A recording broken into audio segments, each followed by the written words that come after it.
So, Margaret, tell us about Jos. Jos is my home city. It's the capital of Plateau State in Nigeria. It's characterized by its highlands, very cold temperature. It's one of the coldest cities in Nigeria.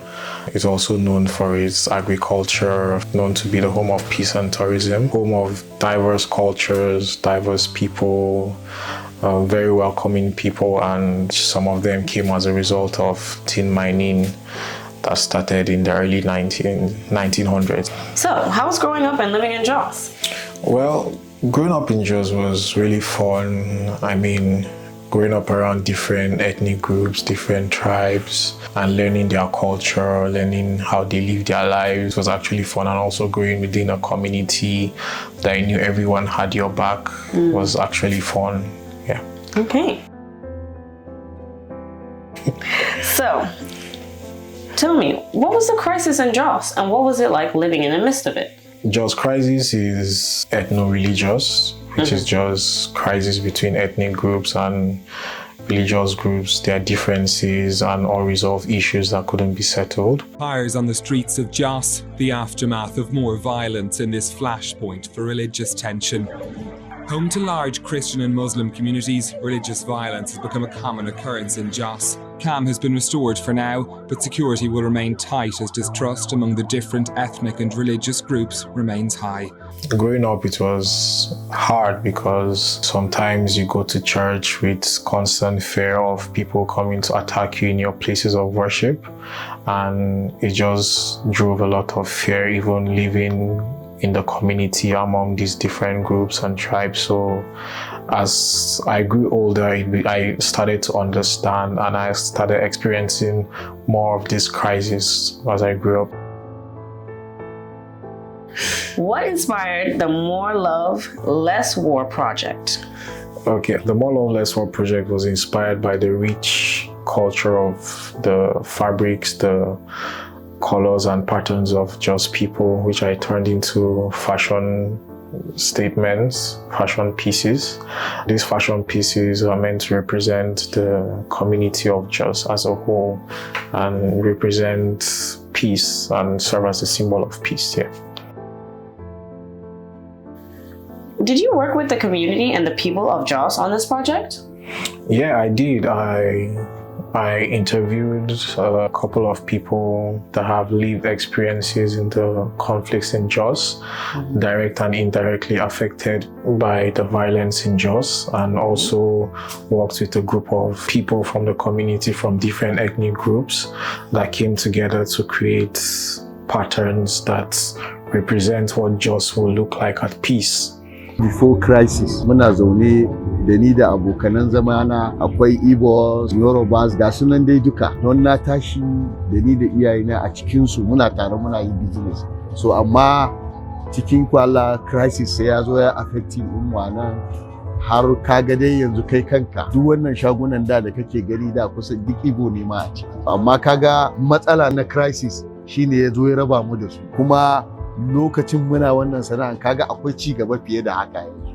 Domin lokacin zaka ga hada-hadan mutane yanda mutane suke shiga suke fita. Rikicin 2002 ya same ni muna kasuwa.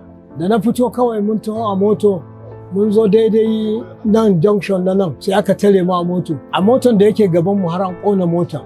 Zaman lafiya shine babban abu ko a ina ne. Zaman lafiya babu abin da ya kai shi.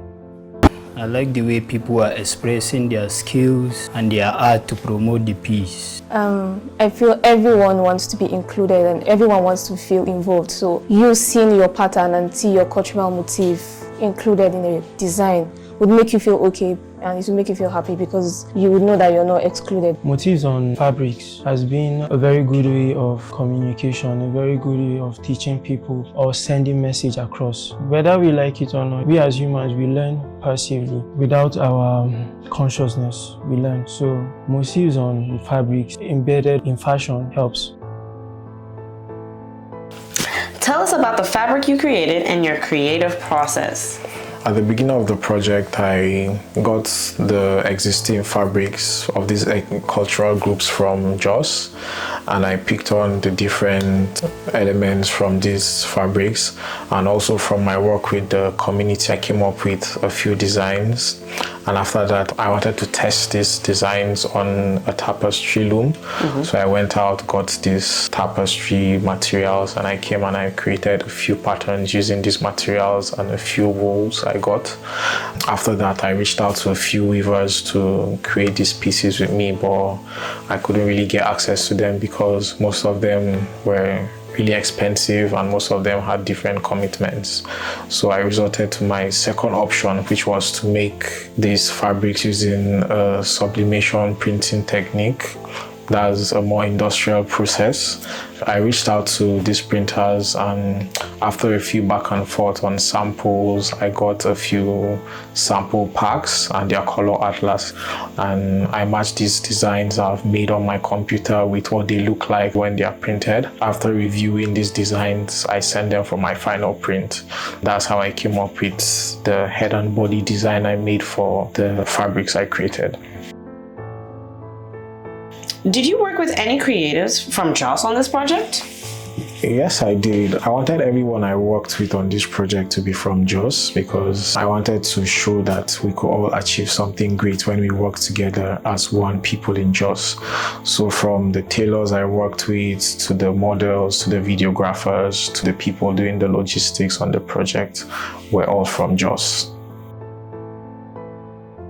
What were the challenges and lessons you faced and learned on this project? The biggest challenge I faced working on this project was working remotely, trying to manage the project from here, working with people in Jos. And also a few of my ideas were turned down because of cultural appropriation, because this is a very sensitive topic as it relates to culture and values.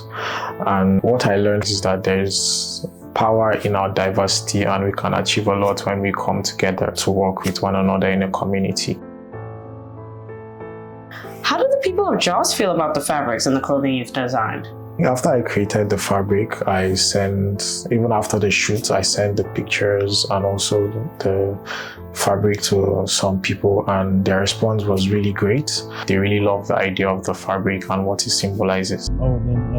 I like to see on the personal note. Every one of us really loves those designs, and I personally absolutely adore them. I like the fabric, I like the pattern of the fabric, and I would want to beg you, unless it is against the policy, I'd like to beg you to make something for me. I'll pay for it completely, and if I would also share some ideas with you about what I want for myself using those same fabrics. And if you're okay with it, already we have people that are interested in the fabric and the design. From me, those are my personal talk with them. So if it's okay with you, towards the end of the year, we could have some of these things available and we can start using them. Fabric was very brilliant.